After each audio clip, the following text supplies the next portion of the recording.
How are you today? And today on Inside Real Estate, we're going to talk about the Constitution. We're going to talk about the Constitution because we're going to talk about eminent domain. And I think a lot of people get very confused about eminent domain. And so this is going to be a short video where we try to unscramble it. So, eminent domain is the process by which the government comes in and basically buys you out of your property. And this is generally a cause for a lot of press. Like the press loves this story because it feels like it should be very wrong. It feels like this shouldn't happen. And so I'm going to sort of explain, here, why it can happen. And really what we're going to talk about is what ownership of land really means. And so I mean, if you own the land, right, like the government shouldn't be able to take it. So I think the easiest example here is if I own my car, if I've paid it off, the government can't take my car, right? It's my car. Now, they can charge me to put it on the road. They can, if I have to keep, a sticker, a current sticker in order to keep driving it around. Like, in order to use the public roads, they can make me do certain things. But if I just own the car and I park it in the driveway, it's fine. Nobody can do anything about it. But it turns out land doesn't work that way. And I think most of us know that because most of us that own houses, we have mortgages, which is generally a good thing to do. But when you have those mortgages, if you don't pay, then the bank can come and seize the property. And this is because they are a part owner. Okay, they have a vested interest in your ownership of the land. So, but what if you don't have a mortgage? What if you own the land free and clear? Isn't it then yours because you own it? Well, for land, what we have to do on land, which is very different than the car scenario, is we have to pay taxes on it.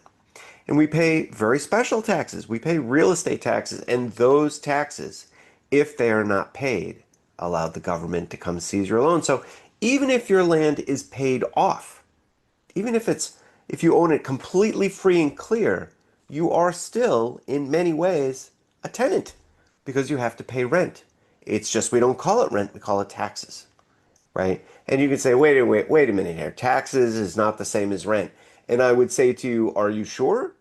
Because if I have a tenant and they don't pay rent, I can take the building from them and I can tell them that they need to go somewhere else.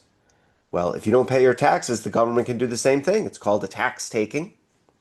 They can just take your land, throw you off, evict you, and sell the property to someone else.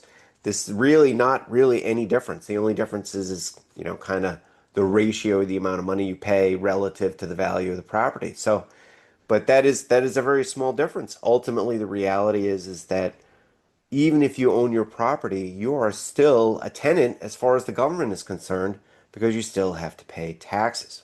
And if you want extra evidence that, in fact, you don't really own the land, if you really owned it, you'd be able to do whatever you wanted to it, right? You'd be able to build whatever structure you wanted. You'd be able to build it as high as you wanted. You'd be able to put a two-family in a single-family zone. But it turns out that you can't do that. There are a lot of rules about what you can build and what you can't build.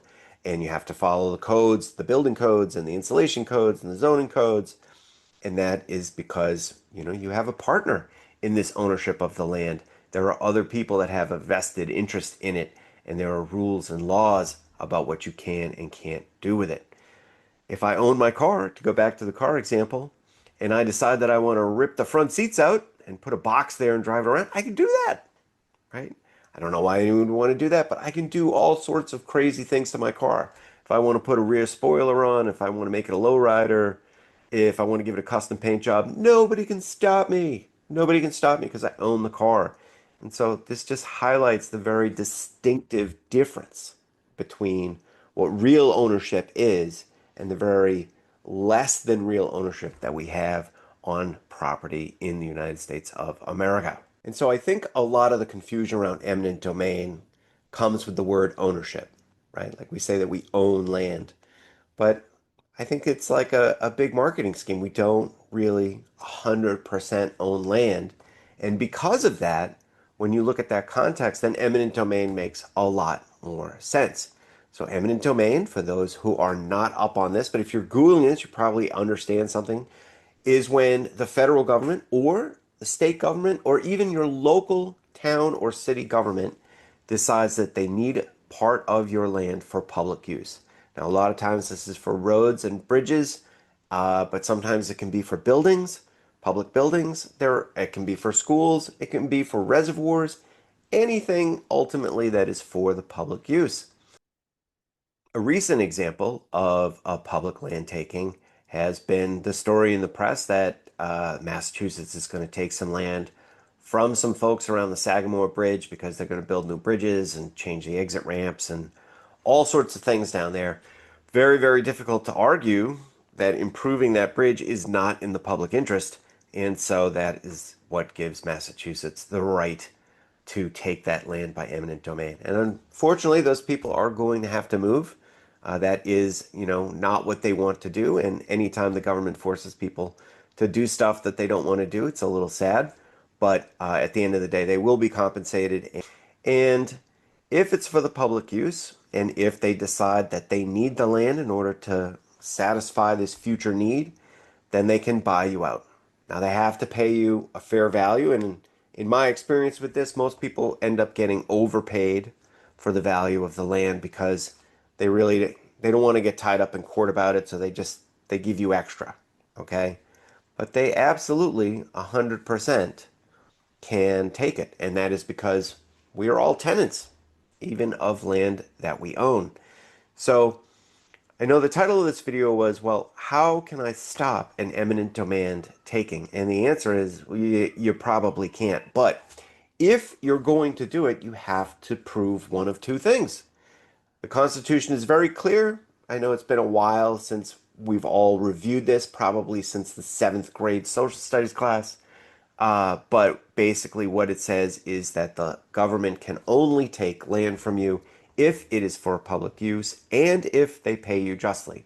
So, in order to fight an eminent land taking, you have to either prove that the reason they're taking it is not in the best interest of the public and that it is not for public use, or you can prove that you are not being justly compensated.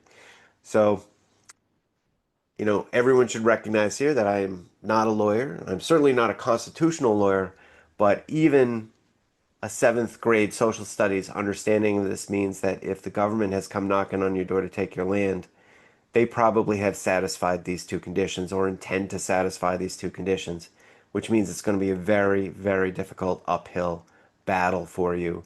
So, I mean, the idea that it's going to be for the benefit of public use is very broad, very difficult to prove that in fact they are doing it just to punish you or that they intend to do it for private use. I mean, you should just recognize that this is a very, very difficult thing to do, legally very difficult to stop, and you should probably just take the money and run. So try to make sure that you get just compensation, and if you can, a little bit better.